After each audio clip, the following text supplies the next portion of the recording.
Hello student, आज की class में हम लोग दो एंगल सेक्शन को गसेट प्लेट के साथ बैक टू बैक कनेक्ट करके अगर टेंशन मेंबर बनाते हैं तो उस टेंशन मेंबर का स्ट्रेंथ कैलकुलेट करेंगे। साथ ही साथ अगर कोई एक टी सेक्शन है और उसको गसेट प्लेट के साथ कनेक्ट करके अगर टेंशन मेंबर बनाते हैं तो उसका भी स्ट्रेंथ कैलकुलेट करने के लिए इसी वीडियो लेक्चर में हम लोग सीखने की कोशिश करेंगे। यानी आपका ये केस 2 होगा। ठीक है, तो बड़ा आसानी से आप लोग लिखिएगा केस 2 और उसमें लिखिएगा a pair of angle place back to back, और यानी दो एंगल को बैक टू बैक कनेक्ट कर लो या कोई एक सिंगल टी को कनेक्ट कर लो। एक देखिए यहाँ पे एक सिंगल टी है, उसको कनेक्ट कर लो और कनेक्ट करके अगर आप टेंशन मेंबर बना रहे हैं तो उसको स्ट्रेंथ कैलकुलेट करके बता दो। तो बड़े शानदार सा कॉन्सेप्ट पढ़े हैं। कोई भी चीज़ टेंशन मेंबर में स्ट्रेंथ कैलकुलेट करना है तो आपको स्ट्रेस पता होना चाहिए और नेट सेक्शनल एरिया पता होना चाहिए। दोनों पता चल जाएगा, फटाक से स्ट्रेंथ निकाल दोगे। बस इतना ही तो करना है। इतना करने के लिए बड़ा ही सिंपल सा कॉन्सेप्ट लगाना है। तो सबसे पहला काम तो आप ये करोगे कि किसी हालात में आपको नेट सेक्शनल एरिया पता होना चाहिए, और नेट सेक्शनल एरिया में आता है एरिया ऑफ कनेक्टेड लेग।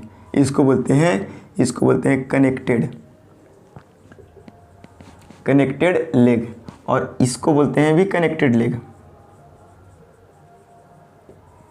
और ये दोनों को बोलते हैं आउटस्टैंडिंग लेग। ये बाहर निकला हुआ है, याद आ रहा है कुछ?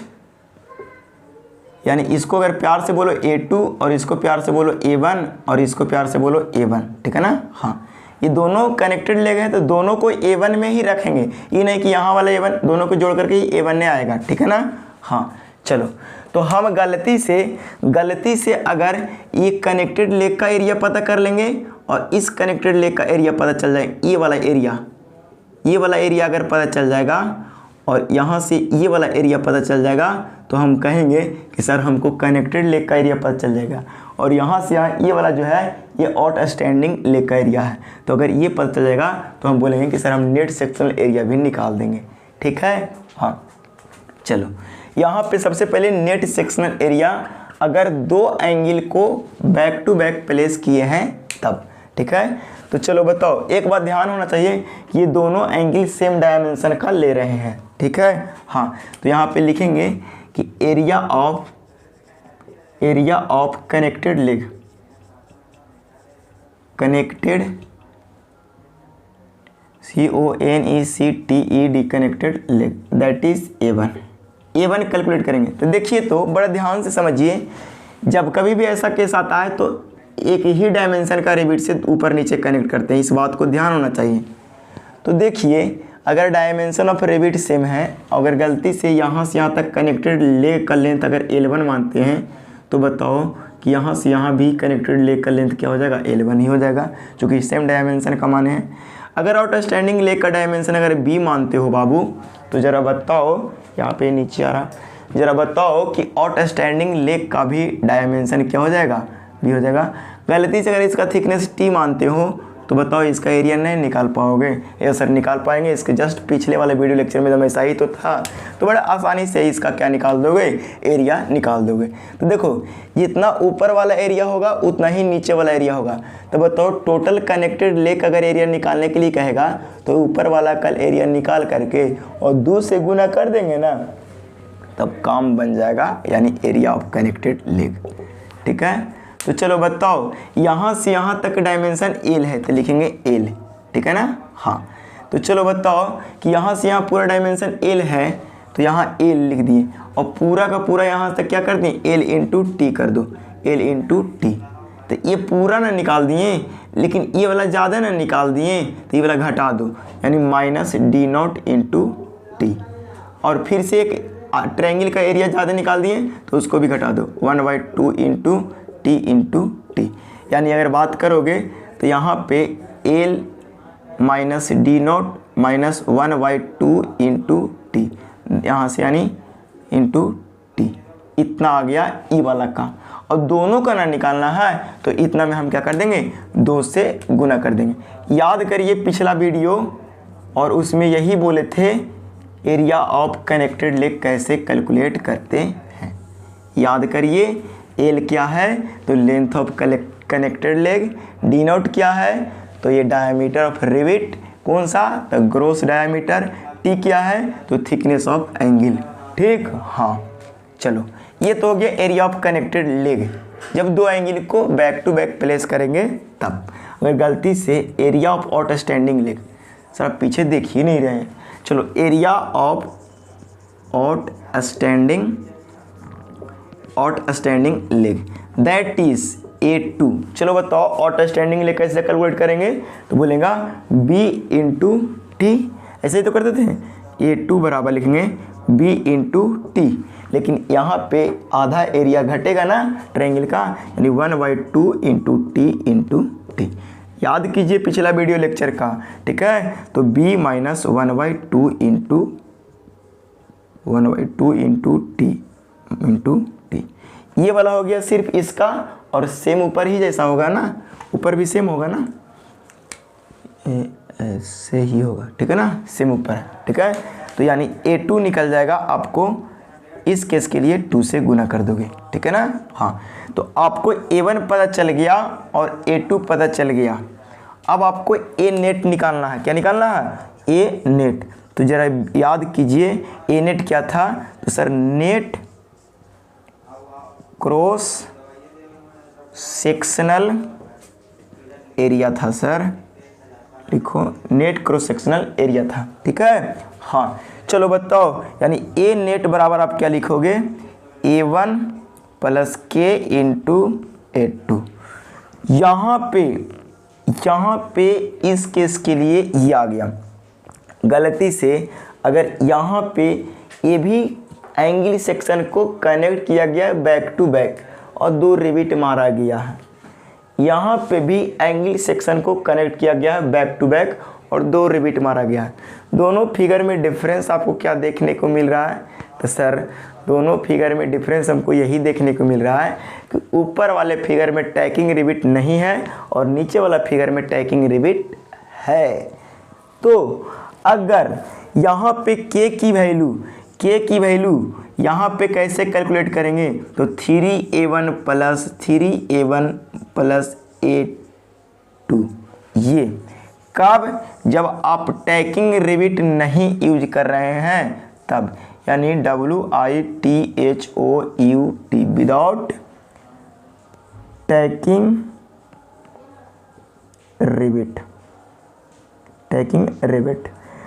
रिविट अगर यूज नहीं कर रहे हैं तब आप पहले ही जैसा K की कैलकुलेशन करोगे सिंगल एंगल के लिए, ठीक है। लेकिन अगर आप टैकिंग रिविट यूज कर रहे हैं, अगर आप टैकिंग रिविट यूज कर रहे हैं यानी यूजिंग टैकिंग रिविट, तब यहाँ पे आपको नेट सेक्शनल एरिया, इस केस के लिए यहाँ पे ये दूसरा हो गया। इस केस के लिए अगर बात किया जाए तो यहाँ पे A1 यानी area of connected leg same हो जाएगा 2 into L minus D not minus 1/2 into T into thickness, ठीक है ना। हाँ यही हो जाएगा। A2 भी सेम रहेगा 2 into B minus 1/2 into T into T. A1 भी सेम रहेगा और A2 भी सेम रहेगा। अंतर क्या हो जाएगा, A नेट बराबर फॉर्मूला क्या हो जाएगा, A नेट बराबर, तो सर A नेट बराबर हो जाएगा A1 plus K into A2। तो अंतर क्या हो जाएगा, समझने की थोड़ा कोशिश करोगे, बोला ये जाता है कोशिश करने वालों को कभी हार नहीं होती। तो यहाँ पे K की वैल्यू जो कैलकुलेट करेंगे वो 5A1 बट्टा 5 बढ़िया से लिखे सर, इस तरह लिख दे रहे हैं 5A1 प्लस A2, दिखाई पड़ रहा है ना, 5A1 प्लस A2 नहीं क्लियर दिखाई पड़ रहा है, 5A1 बट्टा 5A1 प्लस A2। ऐसे ये वाला कब यूज करेंगे, जब आप टैकिंग रिविट लगा रहे हैं तब, और ये वाला फॉर्मूला कब यूज करेंगे, जब आप टैकिंग रिविट नहीं लगा रहे हैं तब। तो उम्मीद है कि आप पेयर ऑफ एंगल सेक्शन में भी कनेक्ट इस तरह से कर रहे हैं, अगर टैकिंग रिबिट नहीं लगा रहे हैं तो नेट सेक्शनल एरिया सब कुछ वैसा ही कैलकुलेट करोगे, सिर्फ के की वैल्यू के कैलकुलेशन में चेंजिंग आएगा। आप टैकिंग रिबिट यूज कर रहे हो तो के की वैल्यू में आपका थोड़ा चेंजिंग आएगा, ठीक है। हाँ चलो आप यहाँ पे देखो, अगर टी सेक्शन को कैलकुलेट कर रहे हो तो यहाँ पे आप कैसे टी सेक्शन को कनेक्ट किए हो तो यहाँ पे आप कैसे एरिया निकालोगे, एरिया ऑफ कनेक्टेड लेग और एरिया ऑफ आउटस्टैंडिंग लेग। तो जरा बताओ कि ये वाला लेग कौन सा हो जाएगा, तो सर आउटस्टैंडिंग लेग, और ये वाला क्या हो जाएगा, तो सर कनेक्टेड लेग। और कनेक्टेड लेग को बोलते हैं A1 और आउटस्टैंडिंग लेग को बोलते हैं A2, ठीक है ना। तो यहाँ पे बड़े आराम से देखिएगा कि जो टी सेक्शन आते हैं, यहाँ से अगर डायमेंशन को अगर आपने मान लिया B है, क्या है B है, और यहाँ से यहाँ तक अगर डायमेंशन को आपने L मान लिया, ब्लू से ही लिखते हैं, अगर यहाँ से यहाँ तक डायमेंशन को आपने क्या मान लिया, L मान लिया, और ये थिकनेस को मान ले हैं T, अगर वेब का थिकनेस को मान लेते हैं TW, और फ्लेंज का थिकनेस को मान लेते हैं TF। अलग अलग वेब का थिकनेस भी हो सकता है और फ्लेंज का थिकनेस भी हो सकता है। तो यहाँ पे एरिया ऑफ कनेक्टेड लेग कैसे निकाल सकते हैं, यानी A1 को बोलते हैं एरिया ऑफ कनेक्टेड लेग। तो जरा बताओ कि ये वाला ऐसे हो जाएगा यहाँ तक, तो ये पूरा का पूरा लेंथ L है, L इंटू अगर TF कर देंगे, थिकनेस ऑफ फ्लेंज कर देंगे तो हमारा ये पूरा एरिया निकल जाएगा। लेकिन इसमें से 2 रिबिट का होल घट जाएगा, इस रिबिट का एरिया और इस रिबिट का होल का एरिया, यानी D0 into T minus D0 into T, 2 whole का एरिया घटा दिए, अब हमारा ये वाला मिल गया। यानी हम ऐसा कह सकते हैं इसको सॉल्यूशन करके, L इंटू TF, ठीक है ना, TF, ये भी TF होगा, ये भी TF होगा ना। तो यहाँ पे TF कॉमन हो जाएगा, तो ऐसा TF को यहाँ पे कॉमन कर लीजिएगा, L माइनस 2 इंटू D0 हो जाएगा, यानी एरिया ऑफ कनेक्टेड पता चल गया। मतलब एरिया ऑफ आउटस्टैंडिंग नहीं पता चल जाएगा तो सर बड़े आराम से पता चलेगा। बोलो कैसे पता चलेगा, यानी A2 लिखिए सर, A2 लिखिए, तो पहले यहाँ से यहाँ तक टोटल गुना कर देंगे, क्या B इंटू TW करेंगे, तो यहाँ से यहाँ तक पूरा एरिया पता चल गया। लेकिन यहाँ पे ये वाला एरिया घटाना ना पड़ेगा, क्योंकि ये ऑलरेडी हम लोग कंसीडर कर चुके हैं, ये वाला एरिया आपको घटाना पड़ेगा, क्योंकि ये ऑलरेडी हम लोग कंसीडर कर चुके हैं। तो घटाओ, तो ये वाला एरिया कितना हो जाएगा, तो देखिए, तो ये वाला एरिया हो जाएगा TW इंटू TF, यानी यहाँ से आप कैलकुलेशन कर सकते हो। तो क्या हो जाएगा, TW कॉमन हो जाएगा, तो B माइनस हो जाएगा क्या बाबू, TF जी, यानी एरिया ऑफ ये कनेक्टेड लेग। तो आप इसको कॉपी करेंगे, ठीक है। एक बार समराइज के फॉर्म में हम लोग देख लेते हैं। सबसे पहले ये वाला कॉपी कीजिएगा और उसके साथ ये वाला डेरिवेशन कीजिएगा। जब टैकिंग रिबिट नहीं है तो आप के की value 3 into A1 plus A2 calculate कीजिएगा, जो आता है IS कोड से, ठीक। हाँ, दूसरी बात, जब आप टैकिंग रिबिट यूज कर रहे हैं तो सारा A1 A2 कैलकुलेशन सेम जैसा इसी के जैसा है, बट टैकिंग रिबिट आ जाने से आपकी रिडक्शन फैक्टर चेंज हो जाता है, यानी 5 इंटू A1 बट्टा 5 A1 प्लस A2। अगर टी सेक्शन है तो आप यहाँ पे ऐसे इसकी डायमेंशन को कैलकुलेट कर सकते हो, ठीक है। हाँ, तो ये सारे हो गया आपको केस 2 का, और इससे रिलेटेड एक न्यूमेरिकल्स हम लोग देख लेते हैं, और आज का क्लास इतना ही रहेगा। कॉपी कर लीजिए जी, टाइम नहीं दिए। केस 2 से रिलेटेड एक प्रॉब्लम को बनाते हैं, ठीक है। हाँ, कह रहा है calculate the strength of tension member. आपको टेंशन मेंबर का क्या करना है, स्ट्रेंथ कैलकुलेट करना है। कह रहा है कि 2ISA, इसका मतलब आपको समझना है कि 2 एंगल सेक्शन का यूज किया गया है, इंडियन स्टैंडर्ड एंगल सेक्शन, जिसका जो डायमेंशन है वो 150, 75 और 8 mm का डायमेंशन है। एक बात ध्यान दीजिएगा यहाँ पे आगे क्वेश्चन पढ़िएगा तो कह रहा है कि when they are placed back to back with longer leg connected on the same side of gusset plate.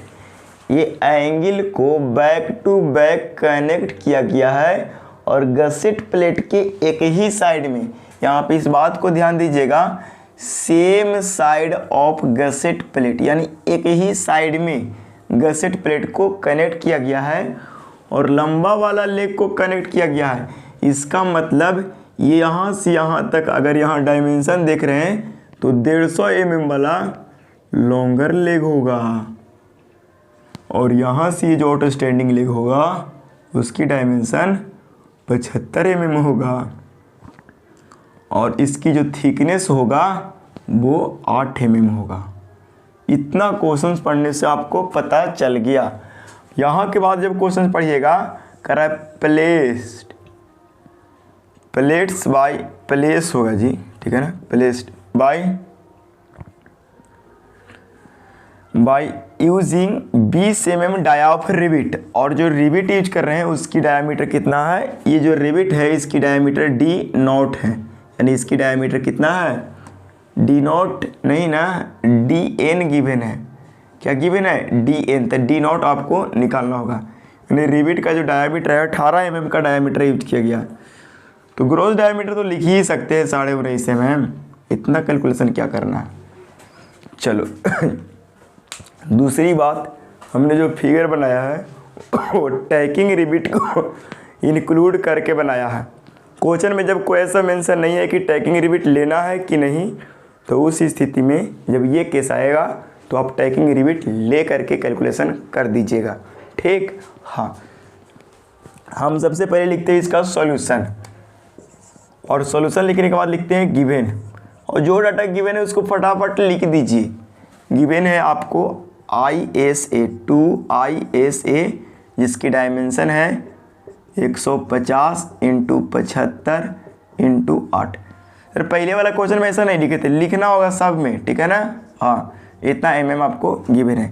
इससे ये पता चल गया कि आपको L की वैल्यू कितना पता चल गया, 150, और B की वैल्यू कितना पता चल गया। ऐसा लिख सकते हैं, length of connected leg that is L की वैल्यू कितना है, 150 mm। लिखेंगे length of outstanding leg that is B कितना है, 75। Thickness of angle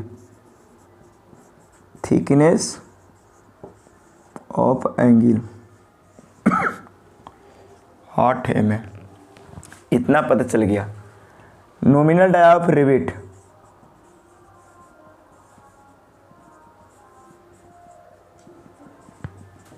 that is DN 18 mm।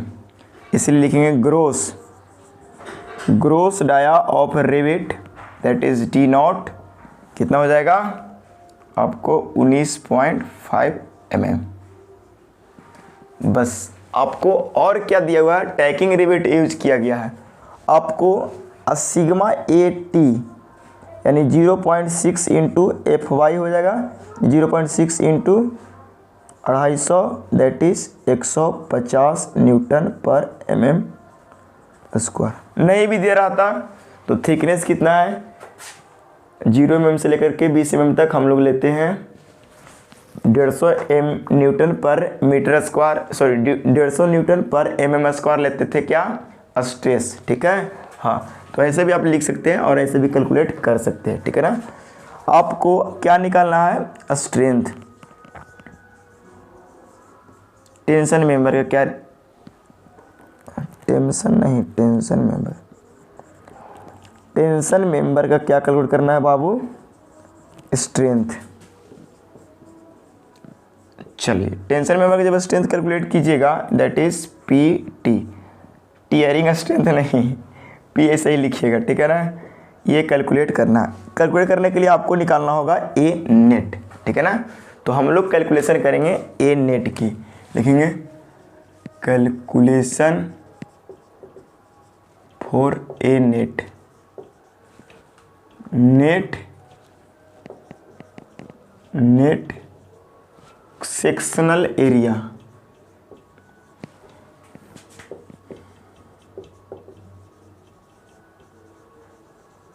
ठीक है ना। ये तो देखिए हम लिखेंगे सबसे पहले क्या, एरिया ऑफ कनेक्टेड लेग।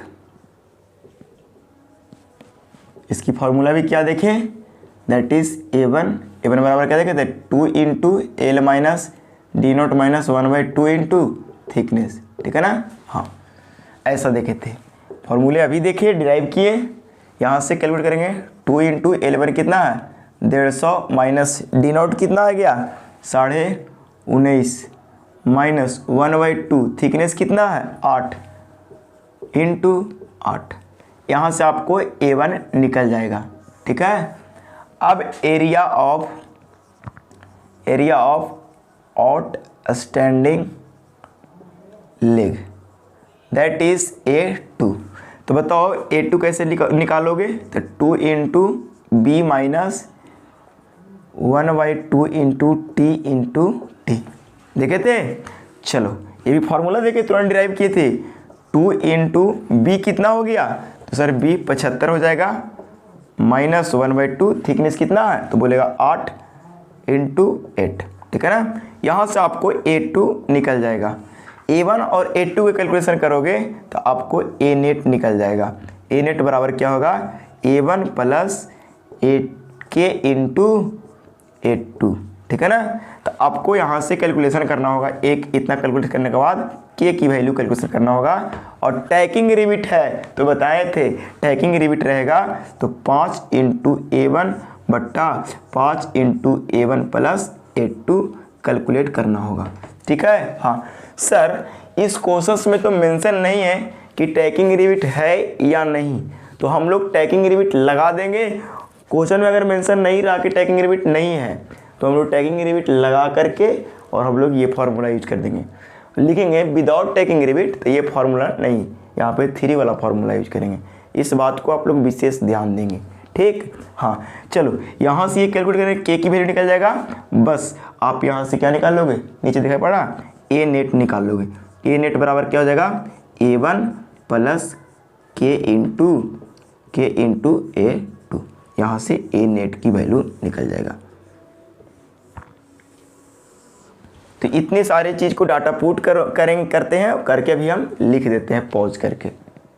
देखिए हमने गलती किया, यहाँ पे 20 mm डायमीटर का रिबिट लिए थे और कैलकुलेशन कर दिया 18 mm का, तो इसको सुधार कर लीजिए आप कितना 18 mm, ठीक है ना। हाँ अब सब कुछ सही हो गया, थोड़ा सा मिस्टेक हो गया था।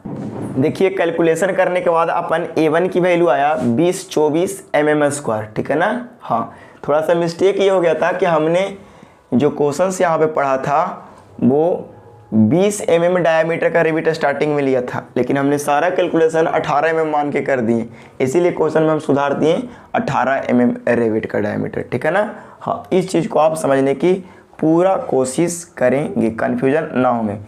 A1 की वैल्यू निकाल दिए, A2 की वैल्यू निकाल दिए, के की वैल्यू निकाल दिए 5 इंटू A1 बट्टा 5 A1 प्लस A2, टैकिंग रिबिट रहेगा तब, ठीक है। ए नेट निकालेंगे A1 प्लस के इंटू A2, के क्या है रिडक्शन फैक्टर है जिसकी अपन कैलकुलेशन कर दिया। ए नेट जैसे ही कैलकुलेट किया तो आपकी वैल्यू आया A1 की वैल्यू 2024 आया और इसकी फैक्टर कैलकुलेशन अपन कर लिया और A2 की वैल्यू इतना आया, कैलकुलेशन किए इतना mm² आ गया। बस अब आपको क्या करना है, स्ट्रेंथ बताना है। तो स्ट्रेंथ बताओ तो कैसे, स्ट्रेंथ ऑफ टेंशन मेंबर का स्ट्रेंथ दैट इज पी कर दीजिए तो क्या हो जाएगा, सिग्मा टी इंटू ए नेट। बस सिग्मा टी आता है 150 और ए नेट की वैल्यू कितना है, अभी कैलकुलेट करके लाए हैं कितना, ए नेट की वैल्यू 3045.264, इतना कैलकुलेट कीजिएगा, आपको स्ट्रेंथ आ जाएगा न्यूटन में। आप चाहो तो किलो न्यूटन में भी कैलकुलेट कर सकते हो। पॉज करके लिख देते हैं। कैलकुलेशन करने के बाद आपको इतना आया और कैलकुलेशन करने के बाद न्यूटन में आप छोटा करके किलोमीटर में भी लिख सकते हैं, ठीक है ना। हाँ, उम्मीद है इतने सारे चीज़ आपको समझ आया होगा। आप इस चीज़ पर विशेष ध्यान देंगे कि अपन 20 क्वेश्चंस में लिखा, 18 मान के बना दिए। इस चीज़ को आप समझने की पूरा कोशिश करेंगे, ठीक है। इसके लिए ज़्यादा परेशान नहीं होइएगा। कुछ होमवर्क्स दिया जाएगा जिसको आप बनाने पर विश्वास रखोगे, ठीक है। हाँ, और अगले क्लास में हम लोग को चलेगा केस नंबर 3, ठीक। हाँ।